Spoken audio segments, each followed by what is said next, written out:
Congress party, Samajwadi party, Bharat Ratna बाबा साहब भीमराव अंबेडकर जी दलितों के, पिछड़ों के, वंचितों के दुश्मन हैं। नमस्कार, मैं हूं आपके साथ पूनम यादव।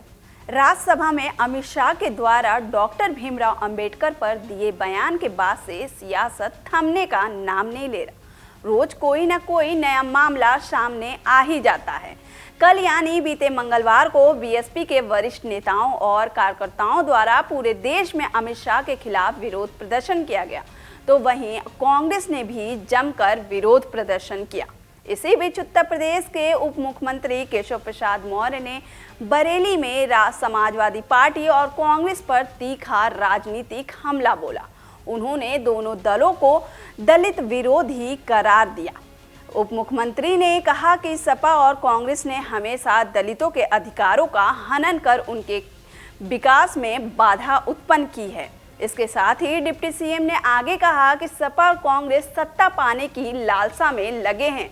उनका ये मंसूबा सफल नहीं होगा। सपा परिवारवाद को बढ़ावा दे रही है। बाबा साहेब भीमराव अंबेडकर के अपमान पर डिप्टी सीएम ने कहा कि कांग्रेस और समाजवादी पार्टी बाबा साहेब और दलितों की दुश्मन है।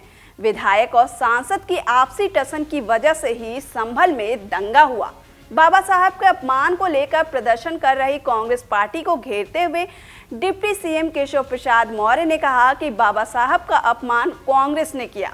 उन्होंने आगे कहा कि बाबा साहब का संविधान सभा का सदस्य बनने के लिए पश्चिम बंगाल क्यों जाना पड़ा? बाबा साहब को भारत रत्न देने का काम कांग्रेस ने क्यों नहीं किया?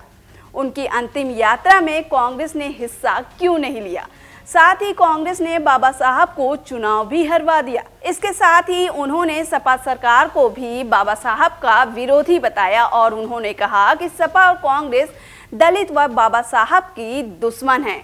इस दौरान उन्होंने सपा पर गुंडों, माफियों और अपराधियों की पार्टी होने का आरोप लगाते हुए कहा कि सपा के शासनकाल में अपराधियों को संरक्षण मिला, जिसके चलते प्रदेश में कानून व्यवस्था की स्थिति बिगड़ी। वहीं उन्होंने कांग्रेस पर निशाना साधते हुए कहा कि विपक्ष की कुर्सी पर राहुल गांधी जैसे गैर जिम्मेदार नेता बैठे हैं जो प्रधानमंत्री को गाली देने का काम करते हैं।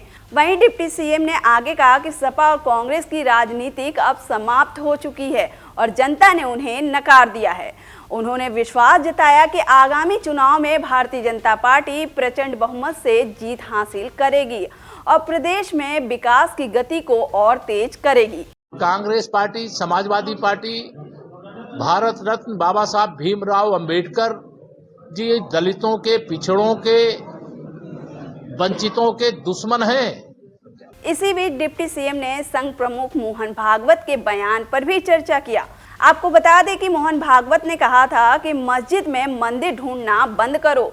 कुछ लोग ऐसा करके हिंदूवादी नेता बनना चाहते हैं। उनके इस बयान की जहां एक ओर मुस्लिम समुदाय समर्थन कर रहा है, मगर इसका कुछ लोग विरोध भी कर रहे हैं, जिस पर केशव प्रसाद मौर्य ने कहा कि हमारी सरकार अगर न्यायालय कोई आदेश देगा तो उसका पालन करेगी।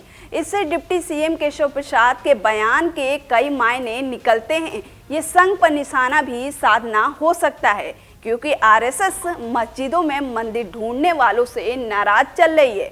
डिप्टी सीएम केशव प्रसाद न्यायालय के आदेश का सहारा लेकर पल्ला भी झाड़ रहे हैं। डिप्टी सीएम केशव प्रसाद मौर्य ने संभल हिंसा पर कहा कि आरएसएस मस्जिदों में मंदिर ढूंढने वालों से नाराज चल रही है, मगर उन्होंने कहा कि आरएसएस नाराज चल रही है मस्जिद में मंदिर ढूंढने पर, ये सवाल सही नहीं है। न्यायालय के आदेश पर संभल में कमिश्नर सर्वे के लिए गए थे। हमारी सरकार न्यायालय के आदेश का पालन कर रही है। संभल में जब न्यायालय के आदेश पर कमिश्नर सर्वे करने गया, लेकिन उस वक्त समाजवादी पार्टी के ही सांसद शफीकुर रहमान बर्क और उनके एक विधायक, इन दोनों की आपसी वर्चस्व की जंग थी। ये दोनों में कि हम बड़े हैं कि तुम बड़े हो। केशव प्रसाद ने कहा कि आप सभी जानते हैं कि समाजवादी पार्टी में सब गलत लोग हैं। ये लोग आपस में लड़े और आपस में एक दूसरे को मारे थे। इसमें सरकार ने बहुत तत्परता से कार्रवाई की। फिलहाल के लिए इतना ही। और भी खबरों को देखने के लिए देखते रहिए TV24 नेटवर्क।